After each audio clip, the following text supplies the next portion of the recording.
What's going on YouTube? This is Lito Diaz with quick trips and tips. I'm going to give you some quick tips to have a quick trip in Milan. The first thing I'm going to talk about is transportation. I'm getting from the airport to Milan itself. It's about an hour away if you take the bus, and it's about 45 minutes if you take the train. The reason I'm only going to speak about the bus and the train is because that's what I took, and it is the fastest and the cheapest way to get to the city. So let's start with the bus. The bus, you can catch it right outside the airport, and it comes every 20 minutes. It's about €8 and it takes about an hour. It leaves you in Centrale Station, and from there you can get on the subway and go wherever you want. My second recommendation is using the express train, and that's called the Maldensa Express.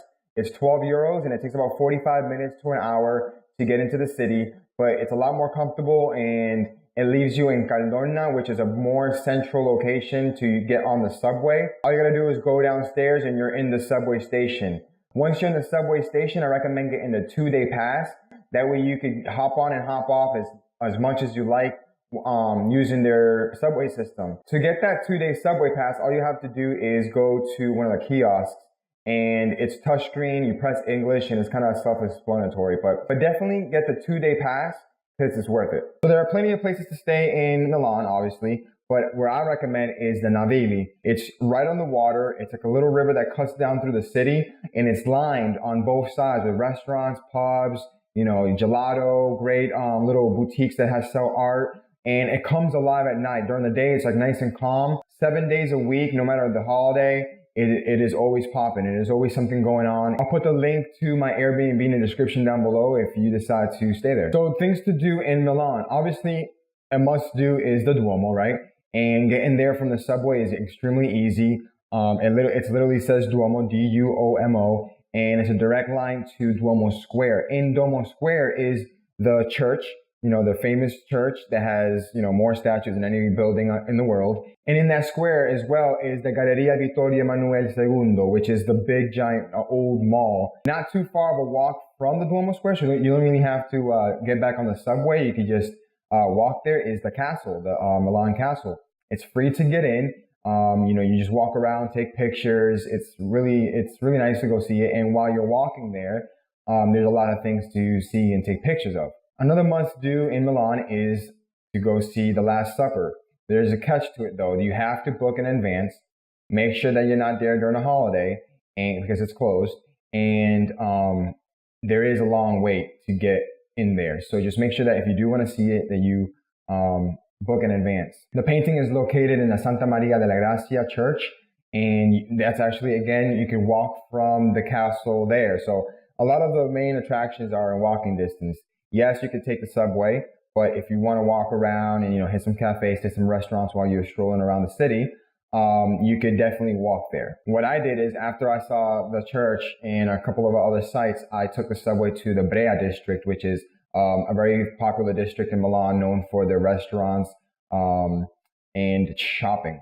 If you definitely want to go window shopping, what I did, because it's way too expensive, the Brea district is a very, very nice area to go stroll around. The streets are like cobblestone and small, and it's lined with restaurants. So I'm going to give you 2 big tips right now. Number 1, how to order at a cafe, and 2, what to do prior to visiting any city in the world, which I didn't do. So when you go to a cafe, if you want to save some money, go up to the bar and ask for a cafe there.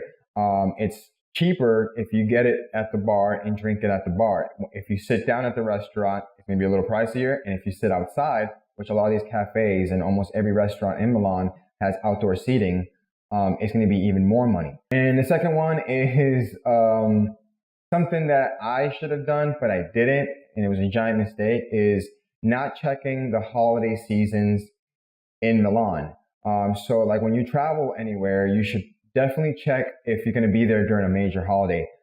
I didn't know that it was a major holiday on my second day in Milan, and a lot of things were closed. Like I couldn't even see the Last Supper, which I really wanted to see because it was a major holiday. Now, there is a lot of museums that were open, and a lot of them were free, and I'll put a list of them in the description down below, but a lot of the main attractions were closed. Where I stayed in Amali was still popping at night, which was cool, but again, make sure that you check the holiday seasons, or if you're going to be at that location during a holiday. So that's it. That's just a couple of quick tips for a quick trip to Milan. I hope you liked my video. Like if you liked it, subscribe, check out my page. I have a lot of other videos of my travels and my tips. If you want to see my travel video for Milan, click up here and I'll put the video in the description down below. Thanks for watching and have a great day.